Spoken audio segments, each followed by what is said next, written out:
Small Railway Engines by the Reverend W. Awdry. Dear friends, some lead mines up in the hills have long been closed, but their waste heaps still spoil a lovely valley. The Fat Controller has now found that the waste is good weed-killing railway ballast. He talked to the owner and the Thin Controller of the Skarloey Railway and other important people. They went shares and built a small railway to fetch it away. The small engines are managed by a controller. They call him the Small Controller, but that is only in fun.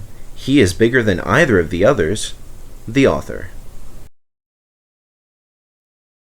Ballast. The Fat Controller's railway has a new look. From end to end they are clearing old ballast from the track and packing the sleepers with fresh stones. The gangers are pleased. Weeds don't grow in it, they say, and even James has stopped grumbling about dirty sidings. Douglas and Donald disappeared regularly behind the big station, along a line on which none of the others had gone. They returned with loaded ballast trains, and were most mysterious about it. "Vera wee engines bring the ballast down from the hills," was all they would say. Soon the engines could talk of nothing else. James and Henry thought the "vera wee engines" must be some kind of magic. "I don't believe it," said Gordon. "Donald and Douglas have pulled our wheels before." But Duck wanted to see for himself, so he asked permission to take some trucks. When he arrived, he was told to push them under the chute. This was like a tunnel made of steel girders. On top of it stood some queer-looking trucks. "What do you think of our chute?" said a voice. "Good, isn't it?" Duck blinked. Standing beside him was a small green engine. "Where did you spring from?" asked Duck. "I've been here all the time," smiled the small engine. "I'm Rex, and you, I'm sure, are Duck." "How did you know?" "That's easy. There's only one Great Western engine in these parts." There was a sudden rattling and roaring. Duck's whole train shuddered. What was that?" he asked, startled. "That was our chute. The bottoms of those wagons slide out, and the stones fall through the chute into your trucks. We may be small, but we're quite efficient." Duck puffed away, much impressed. Next time, there were 3 small engines. Rex introduced Duck to Bert and Mike. "As you can see," he went on, "the Small Controller has given us different coats." "Silly nonsense," grumbled Mike. "I like being blue," protested Bert. "It's all right for you," fumed Mike, "but not for me. Passengers'll say I look like a pillar box." "Shocking," said Rex and winked at Duck. "Consider my feelings. When we were both green, passengers kept calling me Mike." You, spluttered Mike. "Stow it, you two," said Bert. "Duck," he went on, "have you seen our coaches?" "Where are they?" asked Duck. "Over there," said Bert. "But they're they're not like ours," he finished lamely. Rex smiled. "I agree. They are like trucks, but they behave surprisingly well." "Says you," put in Mike rudely. "They're all right," said Bert, "if you treat 'em right. Besides, passengers like 'em. They won't use covers on a fine day. It's this scenery. You know, trees, mountains, and such. Can't understand it myself, but then, passengers are queer." "You're right there," said Mike. "Give me goods trains every time." "Do you like trucks?" Duck was surprised. "Not all of them," smiled Mike, "but our big ballast hoppers are different. They run on bogies as sweetly as any coach. We take them to the old mines, fill them up, and run them down here to the chute. The men pull some levers, and the whole lot's unloaded before you can say Small Controller. No trouble at all." "How about hot axle boxes?" put in Rex. "We soon cured that nonsense." "You mean the Small Controller did?" "Same thing," grinned Mike. Duck chuckled delightfully. Rex and Mike loved teasing each other. "I can't understand," said Duck, "why I've never heard about you before." The small engines all answered at once.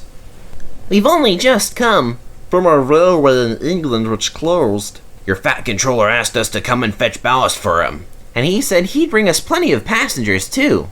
"Haven't you had passengers before?" asked Duck. Only in England. It's our first season here.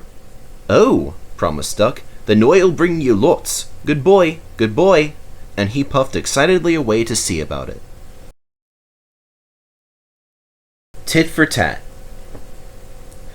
The engines were being cleaned and polished for the day. Bert, who was going out first, had a tall chimney in his funnel to draw up his fire. "We've got visitors today," said his driver. Rex yawned. We have 'em every day, Grunted Mike. "But these are special," said the driver. "One takes moving pictures, and the other writes books. So mind you all behave." I don't want to be a moving picture in a book, protested Bert. I want to stay as I am. They all tried to explain, but Bert was still muddled when he went to take his train. The visitors were clergymen, one fat and the other thin. They arrived in a little car. Both had cameras. They shook hands with Bert's driver. "The small controller," he told them, "says you can ride with me in Bert's tender if you like." "Thank you," they said. "May we come later, please? Just now the sun is shining so nicely that we want to take photographs." Then they asked Bert his name, and told him how smart he looked. These visitors, he thought, do at least know how to speak to engines. He puffed away feeling happier. Wherever the line came near the road, level crossings, bridges, stations, there the two clergymen were, squinting into their cameras. Bert found this rather upsetting. They might wave at an engine, he complained. "They can't wave and get good pictures," said his driver, but Bert didn't understand. He thought they were being unfriendly. Poop, poop! The little car shot past them once more, but Bert made no reply. "They'll be at the lane next." The lane is a side road. It runs for a short distance along the railway. There is no fence. It had rained hard in the night. There were puddles in the lane. The thin clergyman sat in the car. The fat one waited with his camera. He took his pictures, jumped in, and off they went, racing the train to Lane's End. Unluckily, just as they passed Bert, they went through a puddle. Sloosh! Muddy water splashed over Bert's boiler. ouch, said Bert, but the clergymen didn't know. They were ahead and out of the car. Smiling, they waited for Bert to catch up.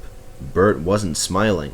They did it on purpose, he snorted crossly. They splashed me! They splashed me! Bert hissed, rolling into the last station. Pictures indeed, he grumbled, running round his train. I'm a nice picture, covered in mud! He sizzled crossly when the fat clergyman sat in his tender for the journey back. Driver oughtn't to follow him after what he's done. Suddenly he stopped sizzling and let off steam. Whoosh!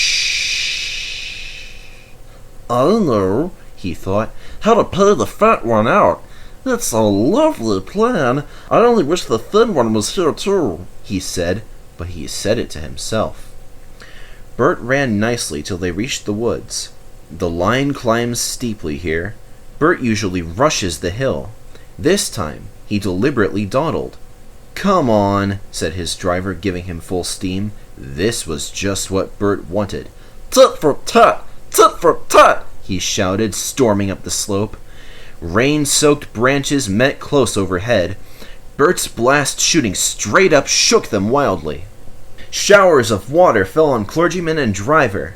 Their soaking did not stop until they had topped the rise, and steam could be reduced for the downward run. The small controller soon found out about what had happened. He sent Bert back to the shed. "You're a very naughty engine," he said sternly. "I won't have rudeness to visitors." They splashed me, faltered Bert. Only... That's no excuse. I'm ashamed of you.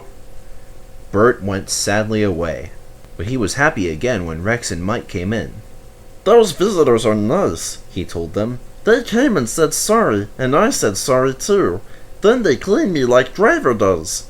They know lots about engines, he went on. The thin one was writing about me in a book. He promised he'd write about you too. Think of that. Mike's whistle. One morning when he arrived, Duck's whistle was out of order. They had worked late the night before, and his driver and fireman had used it to boil eggs for their supper. But something had gone wrong, and next morning when he wanted to whistle, Duck found he could only make burpling noises. He was upset about it. Never mind, said his driver. It must be a bit of that egg which broke. We'll clean it out presently when we've got time. Meanwhile, no one will mind. But Mike made rude remarks about it. Splee! Splee! Mimicked Mike. It's shocking. If engines can't whistle properly, they shouldn't try. Then why do you? Asked Bert. Why do I what? Try to whistle, of course. Shut up! You're jealous. Mike was proud of his shrill whistle. Mine's better than yours anyway. Listen, Mike, said Rex. If I had a whistle like yours, do you know what I'd do? He paused impressively. I'd lose it.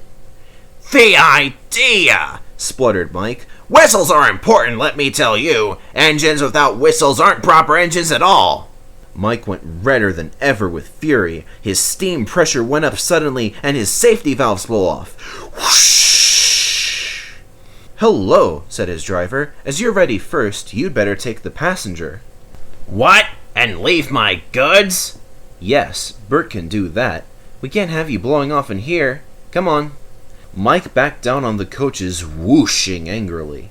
When all was ready, he started with a rude jerk. Come on! Come on! Come on! He puffed. What's bitten him, wondered his driver. He doesn't like coaches, but he's never been as bad as this.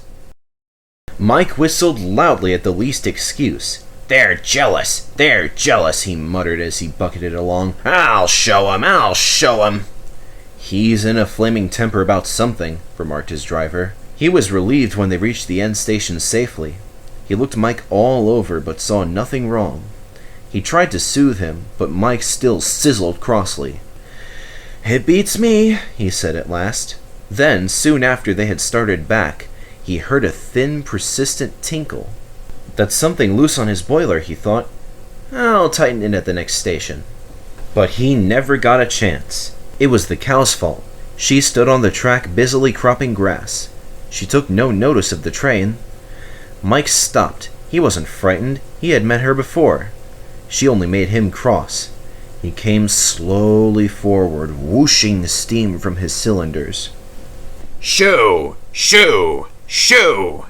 The cow just flicked her tail and went on eating. Mike felt exasperated. He tried whistling. He wanted to say, Get out of my way, you stupid animal! But he didn't get that far. His second peep turned into a tremendous whoosh as his whistle cap shot up like a rocket and landed in a field. Driver and guard started to look for it, but some passengers objected. We can't waste time with whistles, they said. We must catch our train. Mike was dismayed. There are boards saying whistle, he protested. I mustn't pass those without whistling. That's orders. Please find it. Sorry, said the passengers. We can't wait. We'll have to whistle for you, that's all. And so it was arranged. Whenever they saw a board, guard, driver, and passengers all whistled. They made more noise than Mike ever could, and thought it splendid fun. Mike mourned for his lost whistle. Mike hoped his driver would give him a new whistle when they got home. He was disappointed. I've no spare whistles, said the small controller sternly, so you'll have to wait. It serves you right for being such a crosspatch. Mike worked in the quarries for the rest of the day. It was nearly dark when he reached the shed. What's that? Asked Bert as Mike came in. Shh, whispered Rex. Take no notice. It's an improper engine. Why improper? He looks all right to me. It's got no whistle. Oh dear, said Bert. How shocking. We don't approve of his sort, do we? Useful railway. Mike had trouble with some sheep. He grumbled about them dreadfully. They're silly, said Rex, but they're useful. What? Farmers, went on Rex, sell their wool. What's that? People make clothes from wool. You know, things they wear instead of paint. Quite right, Rex. The engines were startled. The small controller stood in the doorway. The farmers, he went on, want us to take their wool to market. If we do it well, they'll know we're really useful. So you must all do your best. But I don't understand it, sir, Bert protested. We can't drive sheep down the line. They wouldn't go straight. Silly, said Rex. We don't drive sheep. We take their wool in bales on trucks. It'll be easy. The small controller laughed. Very well, Rex, he said. You seem to know all about it, so you shall take the first train. They started loading at the lane. Then Rex came gently down the line, stopping at all the farms and level crossings on the way. Nearly finished, said his driver at last. Only one more load and we're away. But they'd reckoned without Willie. Willie was late. He'd been dawdling. Rex's whistle roused him, and he set off at top speed. "Your load's slipping!" one shouted. "Oh dear," thought Willie. "I can't stop now. I hope it'll hold." It did, but not quite long enough. Willie dashed into the yard and swept round to bring his trailer alongside the line. The trailer tilted, the strain loosened the ropes, and the topmost wool bales slid sideways to the track. "Crumbs!" burst out Willie. "That's torn it! I must warn Rex!" He jumped down and ran along the line. Rex's trucks were running nicely.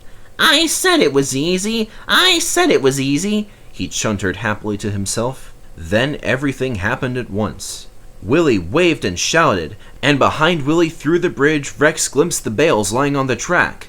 "Stop! Stop! Stop!" he whistled. "On! On!" urged the stupid trucks. But Rex's brakes checked them. "Ugh!" he groaned and shut his eyes. His front hit something soft. He tilted sideways and found himself off the line leaning against the cutting side, while his driver felt him all over to find if he was hurt. When the small controller came, Willie said he was very sorry, and with his master's permission, he stayed and worked very hard clearing the mess.